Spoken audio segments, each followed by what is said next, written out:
Hello, and welcome to the League of Young Inventors. I'm Kira Nuyar, one of the co-founders. The League of Young Inventors is a non-profit started in 2017 with the goal of making hands-on STEAM learning accessible to a wide range of kids. We foster the growth of the next generation of innovators by offering what is rare in learning spaces, a chance to experiment, test, fail, and try again. The League has solutions to help schools and families overcome the challenges of teaching hands-on science and engineering to kids in elementary school. Through 3 years of developing, testing, and refining our curriculum with over 2,000 students and 70 educators in 6 public schools, we provide what has been missing: a scalable, engaging, and easy to implement hands-on STEAM curriculum for grades K through 5. Our approach is unique in 3 key ways. First, our units bring social studies and science together, fostering cross-disciplinary problem solving and helping kids connect STEM to what they already know. Second, at the core of each of our lessons is an expertly designed hands-on project where kids have fun experimenting and inventing.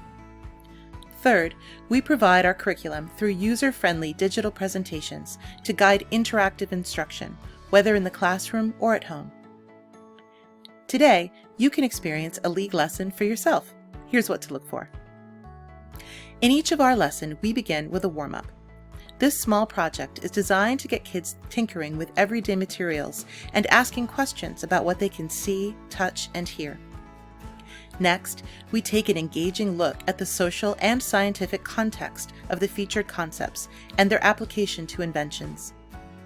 Then we get into the build.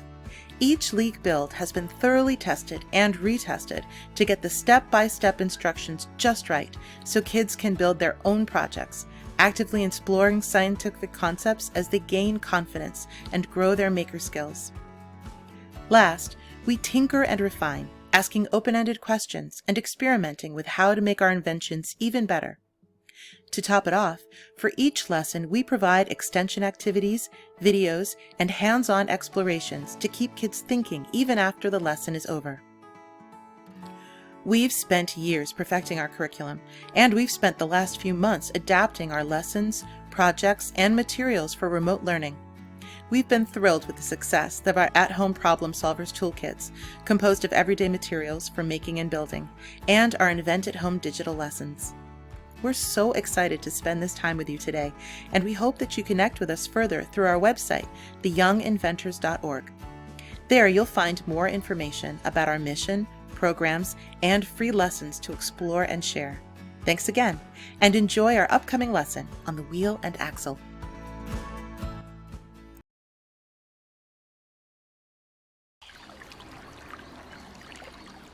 Oh, hello there.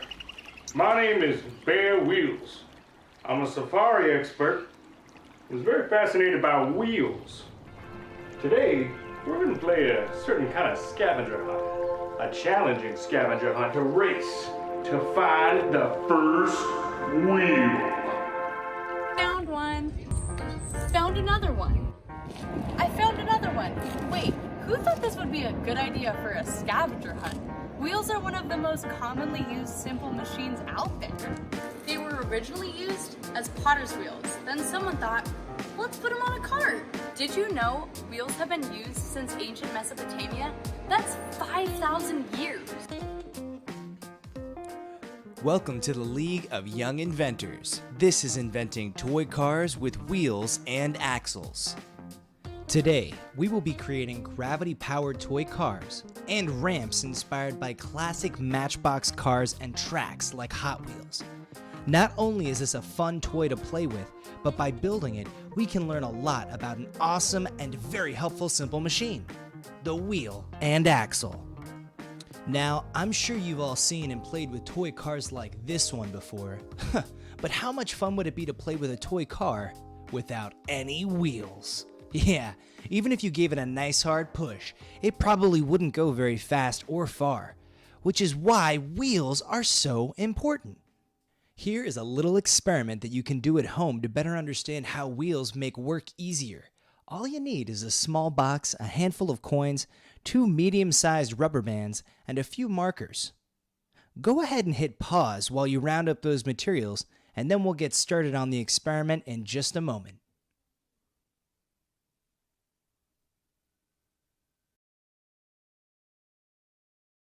The first thing you'll do is put all the coins you have in your box. Next, you'll connect the rubber band like this and wrap one around your box. Once you've done this, lay the box flat on the table or the ground and try and give it a pull. Is it easy or hard to pull? Hit pause if you need a while to try this out. You can see here that even though I am pulling really hard, I'm only able to move the box a little bit or not at all. I'm guessing it was hard or impossible for you too. But now, let's try adding a few markers beneath the box. You can see that this made it much easier for me to pull the box forward. Go ahead and try it yourself. Hit pause if you need to.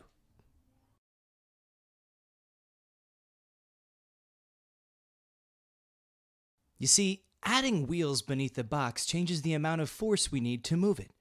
The round shape of the marker produces less rubbing, less friction against the table, so it takes less work, less of a pull, to roll the heavy box over the markers. Can you see the wheels on this skateboard? When they spin around, they help the skateboard move easily and smoothly over the ground because they help reduce friction, just like the markers did. But in order for the skateboard's wheels to spin freely while remaining attached to the board, another part is required: the axle. An axle is just a bar that goes into the middle of a wheel or wheels, allowing them to spin freely. In some wheeled inventions, the axle spins together with the wheels, and in others, the axle stays in a fixed position while the wheels spin around it. But in either situation, an axle is needed to keep all the wheels spinning smoothly. The wheel on its own would not have done much for mankind. Rather, it was the combination of wheel and axle that made early forms of transportation possible, like Roman racing chariots and horse-drawn carts. And today, we see wheels and axles on many things that help us get around, on buses, scooters, wheelchairs, and more. Wheels and axles make it easier for us to move heavy things, like people and cargo, a longer distance with less force. In this session, we'll be making our own toy cars with wheels and axles. Here's what you'll need: one printed wheel template, one piece of thick corrugated cardboard, large enough for at least 4 wheels. You can use the side of a shipping box for this. 2 pencils, glue, you can use a glue stick or liquid glue, whatever you have handy, a pair of scissors, some masking tape, a ruler, and a cereal or snack box. This one should be made of thinner cardboard, so not a shipping box.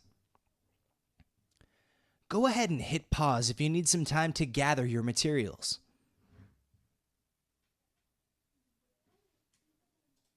So our first step will be to make the wheels. Right now, I'm going to walk you through the first few directions, and then I'll give you some time to pause and make your wheels on your own. Take your printed wheel worksheet and glue it down onto your thick piece of cardboard. Then choose 4 of the wheels for your car and carefully cut them out. If you weren't able to print out the wheel worksheet, you can just trace 4 circles onto your cardboard using a cup or a roll of tape.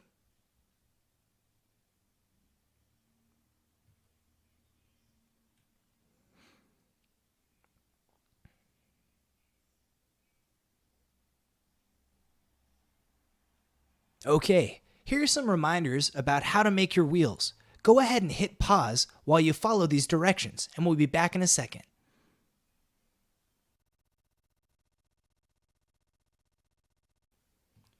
Now you're going to create the base of your car. The first thing you want to do is take your box and cut off one side so that you end up with a piece of cardboard that is about 3.5 inches tall by 6 inches wide. If you have a macaroni box, one side is a perfect match. If you're using a cereal box, you can use a ruler to measure it out and draw your box to those dimensions. Hit pause and then cut out your base. We'll be right here waiting for you.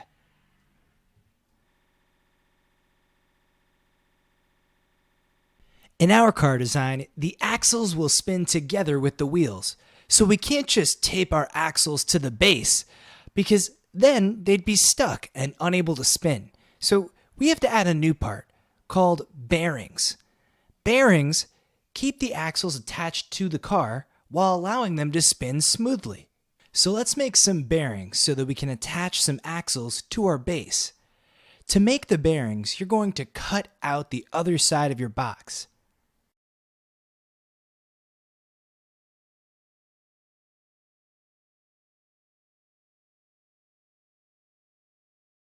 Next, use your ruler to make a mark along the edge at 1.5 inches, and then another mark at 3 inches. Cut a straight line at each of those marks. You should have 2 strips of cardboard that are each 1.5 inches wide.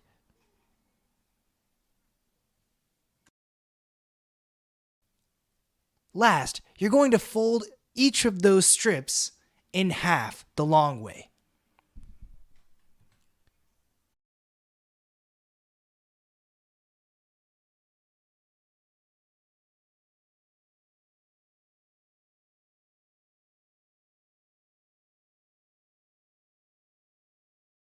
Hit pause and follow these steps to make your bearings.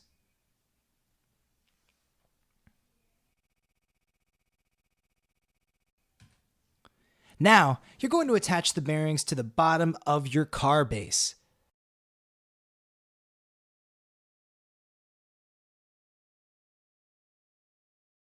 Make 2 straight lines about 1 inch from each end of your cardboard. Next, take one of your bearings so that the bent part is on top, kind of like a tent, and place it over one of the lines. Tear off a piece of tape about as long as you can see in the video and put it across the middle of the bearing. Make sure you keep that nice triangle shape while you smooth the tape over the cardboard. Now, do the same thing with the second bearing on the other line. Hit pause and add your bearings. We'll be here waiting for you. Ooh, last step. We're going to attach the wheels and axles to our car.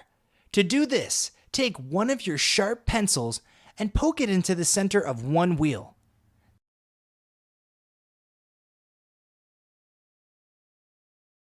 Then slide that wheel all the way to the end. Take your pencil and put it through one of the bearings. Then poke it into a second wheel, sliding it into the pencil on the other side.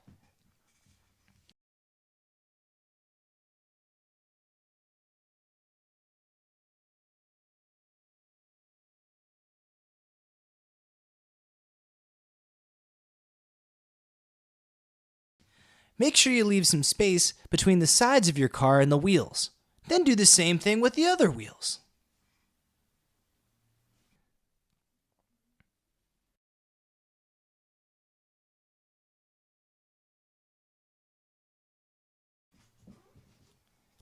Here are some reminders about how to add your wheels and axles.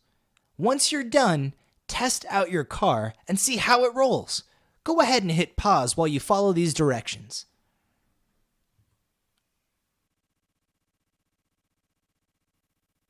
Okay, so we have our toy car. How can we make it go? We can use our own energy by giving it a push.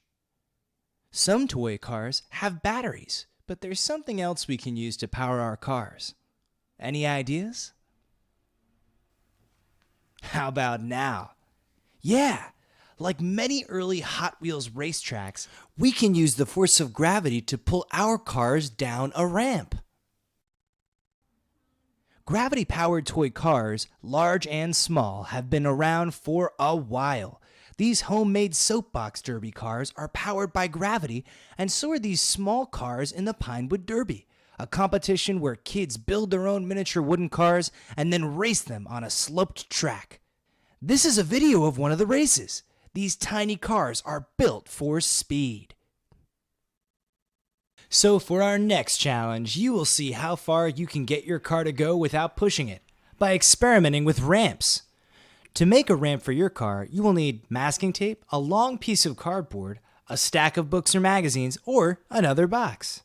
Go ahead and hit pause while you gather these materials.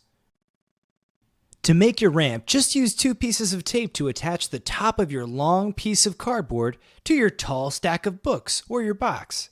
You want to make sure that there are no bumps for your car to go over, so you can even fold the top of the cardboard to lay flat on the books like you see that I did here. Hit pause when you're ready to make your ramp.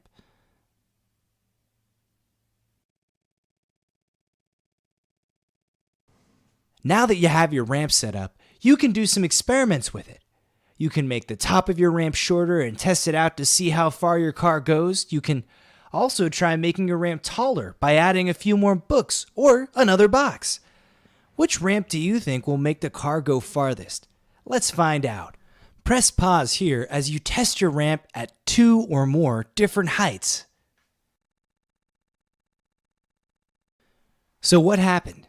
We know gravity pulls all things down to the ground, so it's no surprise that your car went rolling down each ramp.